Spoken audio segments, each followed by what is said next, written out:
어떤 사업가가 성공을 해서 미국에도 진출을 하게 되었다고 합니다. 그런데 맡길 사람이 없었어요. 그래서 뭔가 역량이 있고 가능성이 있는 그런 직원들 중에 한 명을 불러서 이렇게 이야기합니다. 미국에도 지점을 하나 내야 되는데 거기에 가서 일을 해볼 수 있겠냐고. 그랬더니 이 사람이 말하기를 한 달 정도 말미를 주시면 제가 다 정리하고 그리로 가서 일을 하겠습니다 라고 말을 해요. 그래서 이번엔 또 다른 사람을 불러서 똑같이 이야기합니다. 그랬더니 이 사람은 2주만 달라는 거예요. 2주 안에 준비를 다 하겠다고. 그래서 이번엔 또 다른 사람을 불러서 이야기합니다. 그랬더니 그 사람이 말하기를 당장 짐을 싸서 가도록 하겠습니다. 물론 이 사람들은 어떤 역할을 하게 될지는 몰라요. 자기들의 현재 위치를 봐서는 가서 중간 간부 정도? 그렇게 생각을 했던 거죠. 미국으로 간다는 것이 쉬운 일은 아니지만 그래도 기회는 될 수 있죠. 그러니까 2달 또는 2주의 기간을 달라고 했었습니다. 그러나 마지막 사람은 당장 짐을 싸서 가도록 하겠습니다 라고 말했다는 거죠. 사업가는 어떤 사람에게 책임자를 맡겼을까요? 세 번째 사람에게 책임자를 맡기고 나머지들도 그리로 떠났다고 합니다.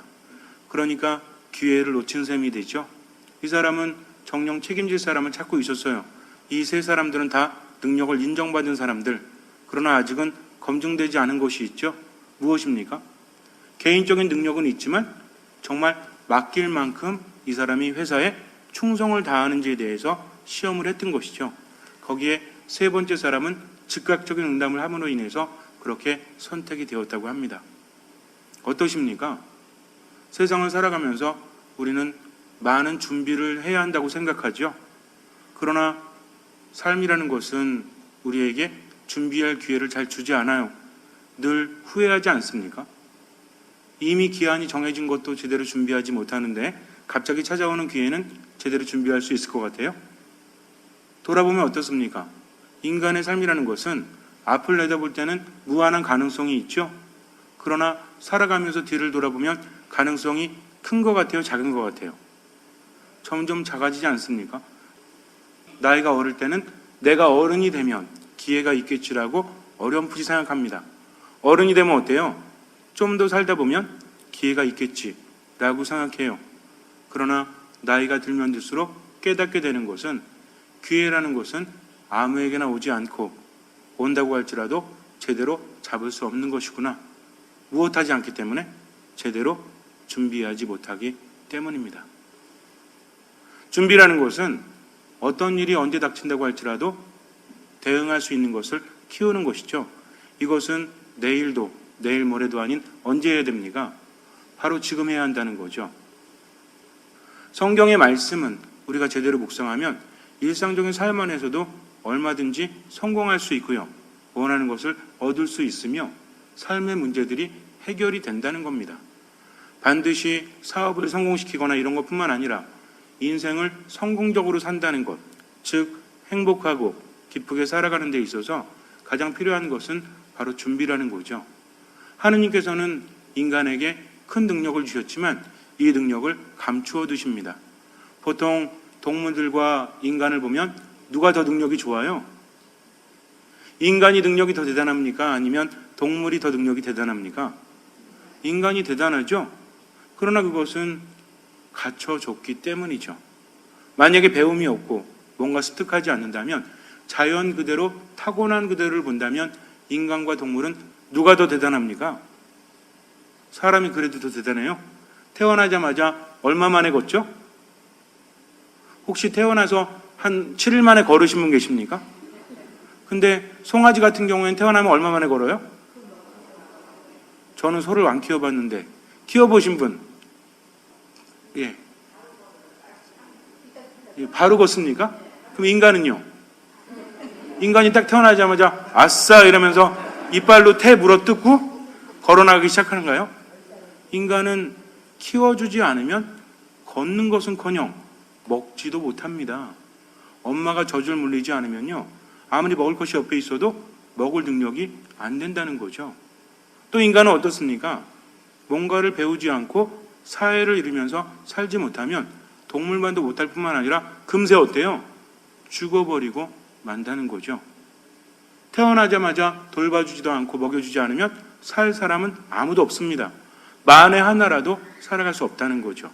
그렇게 본다면 인간은 어쩌면 동물보다도 더 나약한 모습으로 태어나는지 몰라요. 그러나 보이지 않는 것이 있죠. 그것이 무엇입니까? 가능성이라는 겁니다.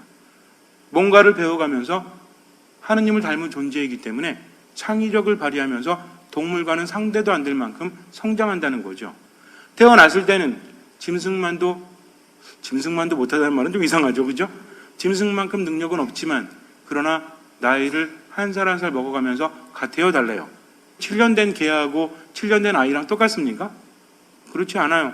아무리 개가 영악하다고 할지라도 인간을 뛰어넘을 수는 없죠. 서당계 3년이면 풍어를 읊는다고 말하지만 진짜 풍어를 읊을까요? 라면집계 3년이면 라면을 끓인대요. 그러나 이런 것들은 인간에게 통용되는 말이지 짐승에게 통용되는 것은 아니라는 겁니다. 인간은 이렇게 태어날 때는 정말 보잘것없는 존재이지만 그러나 하느님을 닮았기 때문에 그 안에는 무궁무진한 가능성이 있죠. 이게 어느 정도는 다른 사람에 의해서 키워지지 않습니까? 그러나 결국은 누가 키워나가야 돼요? 자기 스스로 키워나가야 한다는 겁니다. 노력 없는 대가는 없어요. 뭔가를 열심히 하면 인간을 얻을 수 있는 가능성이 있다는 거죠. 여러분들은 어떤 걸 바라십니까? 동물처럼, 호랑이처럼 그냥 타고난 대로 또는 말처럼 타고난 대로 그렇게 힘이 세거나 빠르거나 이런 걸 원하세요? 아니면 비록 태어날 때는 별로 능력이 없지만 그래도 무한한 가능성을 지닌 인간이 되기를 원하십니까? 어떤 게 더 좋으세요? 인간이 되기를 원하죠? 왜 그렇습니까? 우리 안에는 가능성이 있고 그것을 키워나갈 수 있기 때문에.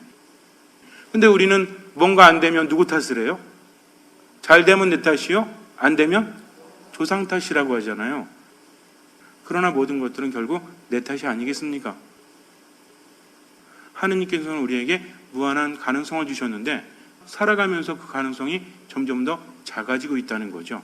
그러다 보니까 행복하지 않아요. 저는 여러분들에게 눈에 보이는 성공만을 말하는 것이 아닙니다. 우리가 얼마나 후회하면서 살아갑니까? 관계성도 마찬가지죠. 부부 간에 또는 부모 자식 간에 이렇게 지내면 안 되겠다라고 생각은 늘 하죠. 근데 매년 바뀌는 게 뭐가 있습니까? 하나도 없잖아요. 왜? 내가 노력하지 않기 때문이죠. 우리 안에는 무한한 가능성이 있지만 이 가능성이 현실로 나타난다는 것이 너무나 어려워요. 왜? 미루기 때문이죠. 안 한다고 아무도 말하지 않아요.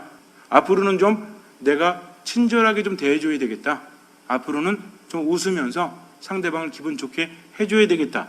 라는 생각 다 하시죠? 생각은 하는데 생각만 하죠. 이러니까 문제죠. 왜? 이제 내일부터 또는 내년부터 다음부터라고 미루기 때문에 그래요. 미루는 일치고 이루어진 것이 무엇이 있습니까? 애들도 마찬가지죠. 공부해라 그러면 언제 한대? 엄마, 다음 주부터 열심히 할게. 내일부터 열심히 할게. 내일 되면 또 뭐라 그래? 또 내일부터, 또 내일부터. 그러니까 내일은 있어요, 없어요? 없다는 겁니다. 언제 해야 돼요? 바로 지금 여기에서 해야 한다는 거죠. 우리가 신앙인으로 살아가면서 믿음이라는 것이 어디서 온다고 들었죠, 이제? 들음에서 온다고 알고 있죠? 그리고 이 들음은 무엇으로 이루어져 있죠? 말씀으로 이루어져 있어요. 그래서 뭐 하기만 하면 된다? 듣기만 하면 된다. 내가 노력하는 것은 그리 크지 않으니까 주님의 말씀을 듣기만 하면 주님께서 내 안에 오셔서 활동하시니까 온전히 맡기고 듣기만 하라. 분명히 알죠? 그러면 어제, 그제, 오늘 얼마나 들으셨어요? 마음만 먹고 있죠. 그렇게 들으면 모든 것이 바뀐다고 하는데 절실한 마음이지 못하니까. 오늘 복음에 보면 주인이 혼인잔치에 갔다가 늦게 옵니다. 그래서 종들이 기다리고 있어요. 언제 올지 아무도 모르죠. 그런데 주인이 돌아왔을 때 허리에 띠를 메고 준비하고 있다가 주인을 맞이하는 종은 행복하다라고 합니다. 여기서 보면 이 주인이 뭔가 이상할 수도 있죠. 그러나 그렇지 않아요. 혼인잔치라는 것이 우리나라처럼 뭐 2시 예식, 3시 예식 이렇게 있는 것이 아니라 이스라엘의 옛날에는 어떻게 했어요? 3일, 5일, 7일 이렇게 오랫동안 혼인잔치를 하니까 사람들이 언제 갔다 언제 올지 모르죠. 그러니까 이쯤 되면 집에 가야 되겠다라고 생각했는데 아는 사람이 또 왔어. 그럼 뭐라 그래요? 한잔 하시죠. 그럼 어때요? 앉아가지고 또 한잔 해야지. 그러다가 또 일어나서 가려고 그랬더니 아는 사람이 또 왔네. 그럼 어떻게 해요? 또 한잔 해야죠. 그러고 나서 이제 가려고 그랬더니 너무 많이 마셨어. 가지 못하니까 어떻게 하면 돼요? 한숨 자야지. 그래가지고 한숨 자다 일어났어요. 그것도 가려고 그러니까 또 어때? 아는 인간이 또 왔네. 그러면은 또 앉아서 함께 마십니다. 이게 중요한 풍습이었습니다. 왜냐하면 혼인잔치에는요, 사람들이 끊어지면 안 돼요. 그럼 그 신랑 신부는 굉장히 모욕적입니다. 그러니까 먹을 것을 끊임없이 내놓죠. 그 중에서도 뭘 잘 넣어놓겠어요? 뭐가 있어야 사람들이 앉아있어? 술이 있어야지. 우리나라는요, 술과 화투장이 있어야만 잘 앉아있는지 모르겠지만 어쨌든 술이 좀 들어가야 이야기도 되고 오래 버틸 수 있지 않습니까? 그러니까 술이 떨어지면 돼요, 안 돼요? 그래서 카나 혼인잔치에서 술이 떨어졌을 때 이것은 큰일이었다는 겁니다. 그래서 성모님께서는 예수님께 부탁을 하셨고 예수님께서는 물이 포도주로 변하는 기적을 일으키셨다는 거죠. 성경이라는 것이 그냥 막연하게 대할 것이 아니라 다 이유가 있어요. 그 안에 들어가면 우리 삶과도 연결이 된다는 것입니다. 어쨌든 그러다 보니까 언제 집에 올지 아무도 알 수 없죠. 주인이 어제 떠났어요. 그럼 오늘 오겠습니까? 내일 오겠습니까? 아무도 몰라요. 그러니 종들은 계속해서 기다려야 되겠죠. 불을 켜놓고 띠를 메고 깨어서 기다려야 한다는 거죠. 낮에 오면 얼마나 좋아요. 그러나 낮에 올지 한밤중에 올지 압니까 모릅니까? 그런데 만약에 주인이 왔을 때 종이 잠을 자고 있다면 어떻게 될까요? 안 되죠. 왜 안 되죠? 종이기 때문에 그래요. 종은 주인에게 순명해야 합니다. 순종해야 한다는 거죠. 완전한 복종을 해야 돼요. 자기의 의견은 의미가 없습니다. 어떤 종이 말해요. 아니, 좀 주인도 좀 너무하신 거 아니야? 우리도 사람인데 낮에는 일하고 밤에는 잠을 자야지. 근데 이렇게 늦게 오시면 어쩌란 말이야 하면서 핑계를 댄다 할지라도 그 핑계가 통합니까? 통하지 않습니까? 통하지 않는다는 거죠. 왜? 종이기 때문에 그래요. 그것이 바로 종의 자세라는 겁니다. 우리 또한 마찬가지입니다. 그분의 말씀이 내 안에 오실 수 있도록 언제 올지 아무도 알 수 없죠. 근데 문제는 뭐냐면 우리가 등불을 켜놓고 있지 않고 허리에 띠를 메고 있지 않기 때문에 그분이 오시는 것을 깨달을 수 없다는 거죠. 이렇게 말하니까 신앙이 굉장히 피곤한 것 같죠? 그러나 그렇지 않습니다. 여기서 보면 주인이 더 대단해요. 종은 마땅히 해야 될 일을 했는데 와서 보니까 종들이 깨어있죠? 그래서 주인이 어떻게 합니까? 종들을 식탁에 앉히고 오히려 종들의 시중을 들죠. 왜 그랬을까요? 술 취해서 기분이 좋아서 오늘은 혼인잔치에 갔더니 아주 그냥 100년 된 술을 나눠가지고 너무 기분이 좋아서 자, 일로 와. 우리 형제님들 가끔 그러시죠? 술 이렇게 드시고 기분 좋으면 집에 와서 어떻게 해? 용돈도 좀 주고 그리고 자매님한테도 입고 싶은 거 사라고 하면서 카드도 내주고 그러시죠? 그 나중에 깨면 뭐라고 그러세요? 왜 그랬을까? 이럴지 몰라요. 그러나 오늘 예수님의 비유는 그런 거하고는 차원이 다릅니다. 주인은 누굴 말합니까? 바로 하느님을 의미하죠. 그리고 종들은 그분을 따르는 사람들을 의미한다는 겁니다. 종이 된 자세로서 신앙생활을 해나갈 때 마땅히 해야 될 일을 했음에도 불구하고 그렇게 올려주신다는 겁니다. 종들은 당연한 일을 했죠. 이 집만 그런 게 아니라 다른 집 종들도 마찬가지입니다. 그 시대에는 어쩔 수 없어요. 주인들이 혼인잔치에 가면 종들은 어떻게 하고 있어야 돼요? 요즘에 들으니까 야, 종들이 참 피곤하겠다 라고 생각하지만 이때 당시에 듣는 사람들은 오히려 주인이 이상하다고 느낍니다. 마땅히 할 일을 했는데 그렇게 챙겨주니까. 그러니까 오늘 복음에서 우리가 생각해야 될 것은 신앙은 종의 자세로 피곤하게 사는 것이 아니라 우리가 마땅히 해야 될 일을 했을 때 주님께서는 그것을 보시고 우리에게 더 많은 은총을 내려주신다는 거죠. 그러면 오늘 말씀 듣고 이제 주님 말씀 묵상하냐고 한 7일 동안 밤에 잠 자지 말란 소리예요? 이것이 아니라 그분의 말씀이 내게 올 때 언제든지 받아들이라는 거죠. 어떤 자세로? 준비된 자세로. 준비된 자세로 말씀을 받아들인다는 건 무슨 얘기입니까? 말씀이 내게 들리면 즉각적으로 실천한다. 말씀을 듣고 나서 좋은 말씀이지. 근데 언제부터? 내일부터 해야지. 그러면 돼요, 안 돼요? 어느 날 갑자기 원수를 사랑해라 라는 말씀이 내 안에 들릴 때가 있어요. 그래서 7번이 아니라 77번이라도 용서하라는 말씀이 들리면 우리는 어떻게 생각합니까? 좋은 말씀이지. 그리고 끝내면 돼요, 안 돼요? 그 즉각 어떻게 해야 됩니까? 준비된 사람은 그 말씀은 그냥 좋은 말씀이 아니라 내게 들리는 말씀이다. 그래서 어떤 자세로? 종의 자세로. 종은 어떤 자세를 갖고 있다고 그랬죠? 온전히 주인에게 순명하기 위해서 겸손하다고 그랬죠? 우리는 믿음의 종들이에요. 주님을 믿고 있습니다. 그분을 주님이라고 고백해요. 그러니까 우리는 신앙 안에서 나는 무엇이다? 종이다. 그분은 나의 절대적인 주님이시다. 그러니 그분의 말씀을 어떻게 합니까? 듣는다고 했죠? 듣고 따른다고 그랬어요. 듣는 게 뭐라고 그랬죠? 듣는다에서 온 말이 있다고 그랬죠? 그렇죠. 이게 순명이에요. 순명이라는 것은 어원적으로 어디를 향해서 듣는다라고 했습니다. 그러니까 순명하는 사람이 가장 잘하는 게 뭐다? 듣는 걸 잘한다. 누구의 말씀을? 주인의 말씀을. 그럼 우리는 하느님께 순명하니까 누구의 말씀을 들어요? 주님의 말씀을 들어요. 근데 잘 듣기는 해. 성경도 맨날 읽고 듣기는 하는데 문제는 뭐냐면 그냥 알면서 그치는 사람은 이 말씀이 사람들에게는 좋지만 내게는 해당되지 않는다라고 그렇게 삶을 살아가는 사람이죠. 그렇지 않습니까? 그러니까 원수를 사랑해라. 7번이 아니라 77번이라도 용서해라는 말씀이 내 안에 들리면 그때부터 나는 어떻게 생각해야 돼요? 혹시라도 내가 용서하지 못한 사람은 있는가?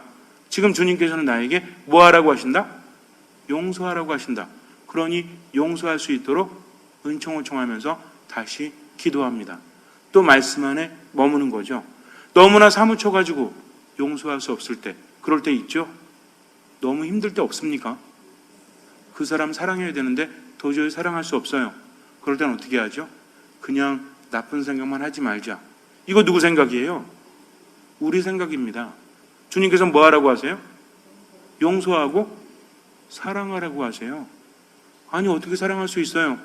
이것은 나의 말이지만 절대로 중요한 것은 종은 토를 답니까 안 답니까? 안 단다는 거죠. 여기에서 늘 우리는 부딪혀요. 다른 말씀은 다 좋은데 이 말씀만큼은 너무 힘들어요 주님. 그러니까 못하겠습니다 라고 한다는 것은 주님이라고 부를 자격이 없다는 거죠. 종은요 자기 의사가 없어요. 가장 중요한 것은 그분의 말씀을 듣고 전적으로 복종합니다. 이것이 믿음이요 순명이라는 거죠.